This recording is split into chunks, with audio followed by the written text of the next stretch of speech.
That starts with thinking about why companies often struggle to grow. And that's not because of lack of ideas or ambition or effort.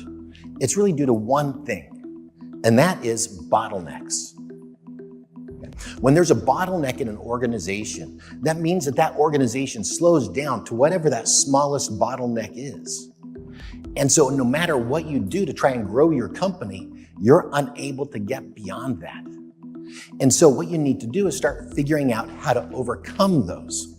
And when I first met Frank, he told me this really unique situation your company is in. He said, Trent, we've got limitless demand. We've got millions of customers everywhere who want to be able to take our vacations, who want to explore the world and have awesome experiences.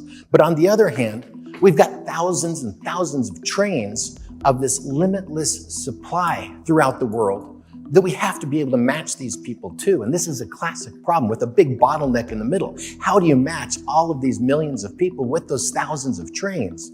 It requires you to do that. Okay?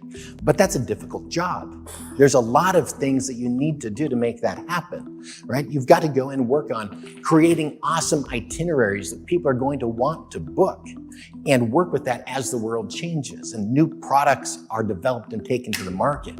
And when you develop those awesome itineraries, then you've got to go and create an awesome marketing campaign to go along with it, to make people aware that these options even exist and they can go and see these amazing sites and itineraries you have put together.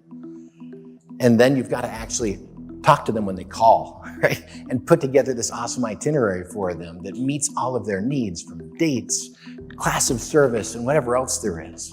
And then finally, you actually have to book the tickets, right, across all of the different providers.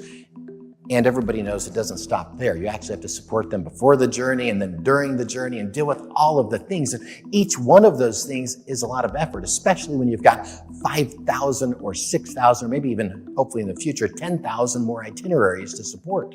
That is a lot of work. And each one of those things is that bottleneck.